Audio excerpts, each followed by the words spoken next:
Hallelujah, Hosanna, Kaba, Sinira Mama, Sinira Kata, Hallelujah, Hosanna, Kaba. Unatoka banangi cheka butusi.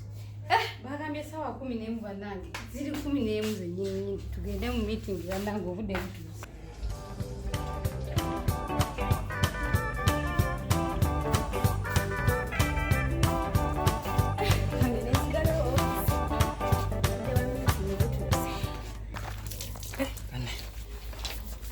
Odewa meeting no butuuse nyangwe.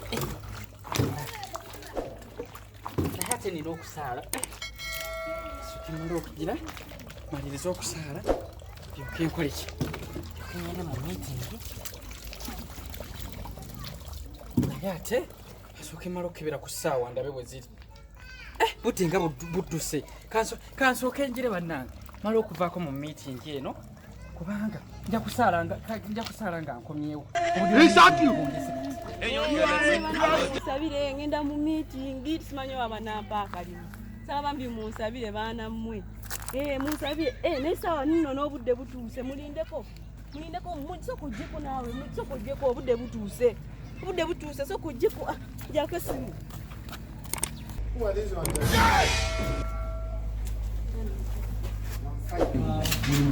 They are fine. Can we please use English? What is your name? That is good. How about you? Inze Isma what?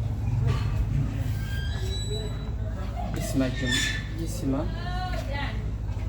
What is his name? He doesn't know his name. Isma. Okay, whatever the case. Kitegeza kyekyo erinya ddala. Yes. Your other name, your second name. Lubega Isma. That is good. What is the problem? First, what is the problem? Okay, that is okay. No problem. I'm going to take you home. Then you're going to get the opportunity to work. That is good, but we don't want you people to act like other people. Some people come here, they want the job, then they end up going away. So, hope people are going to be cooperative enough and you're going to work in the company very well. You're going to deliver your services very well. I'm going to take you to the office of the manager. Then from there, you're going to get the opportunity. Come on. Ruben, how is life? Where were you working? Omulamu si bubi. You're also cooperative and we love people who are your service delivery is our core value. Reset you!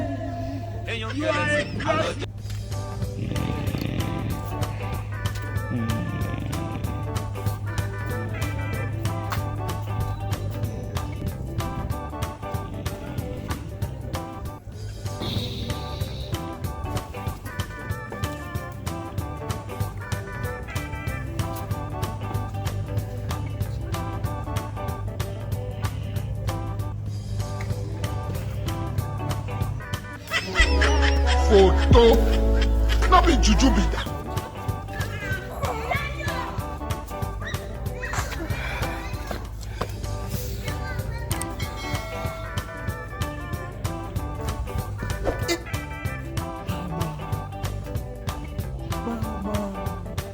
Meeting ya tabu. Photo, not be juju be that.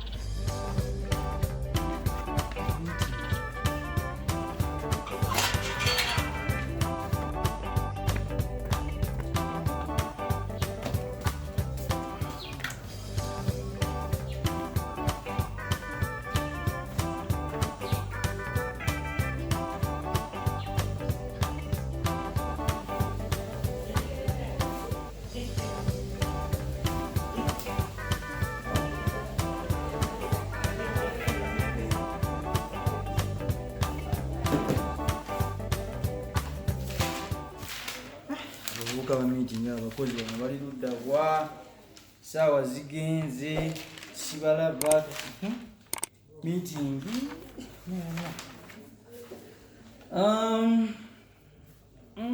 ha abakozi bano ngenda bayitiriza essomo leero kyoke nkubire gundi eno tulabe.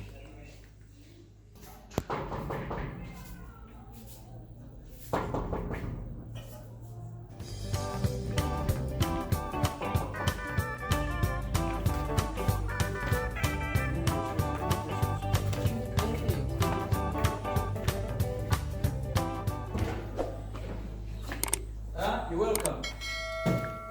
Assistant Manager, how are you? I'm fine, sir. Who are those people? They've come to look for the job. They have come in the meeting. Okay. Give someone, get them somewhere to sit. You're going to sit there as we wait for other people also to join us. Other employees, you sit there. Yes, for one.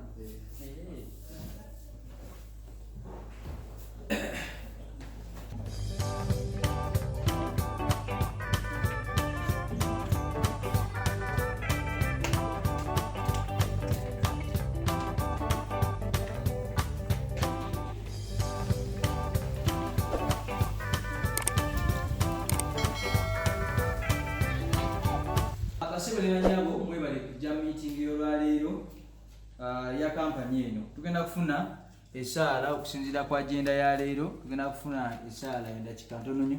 Ndowooza omugenyi sebo omusiraamu gw'oba osooka otuwa opening prayer. Neyanzanyo manager neyanzige kantwala omukisa ogwo okusaba twombeke tusabe babikwana nanyinimanyi ekitiibwa Allah tukusaba wekitiibwa Allah oteeke baraka mu meeting yaffe eno gye tugendamu. Tukusaba Allah oteeke baraka mu bye tugenda okwogera. Tukusaba wekitiibwa Allah otuwe bye tugenda okwogera obiteekemu emikisa, otugirewo kiremya, otugirewo ibirisi eremesa, otuteerewo bamalayika abaleeta ebigambo eby'omulembe. Alhamdulillahi rabbil alamin. Okay, tuyanza nyo omusiraamu olw'essaala eyo. Olwaleero njagadde okutwala omukisa guno okutwala mu meeting maaso eno, otherwise assistant manager wali naye njagala tubise mu bufunze kubanga mwena tewali akutte budde yadde n'omu mwena obudde obwa meeting bwabayitako nga mulina kuba ate nga mwatuuse ddaki wano. So okutuuka leeti mu kampuni eno ogwo nagwo musango, naye munzikirize ntwala akakisa kano buli omu yeeyanjula erinnya lye mangu mangu tulabe meeting ya leero nga eggwa bukyali. Nja kusooka naawe yeggwa ntoyanjulire nnyabo. Mwasirya mutya basabo ne bannyabo. Bulungi nnyabo sibe otyeyo.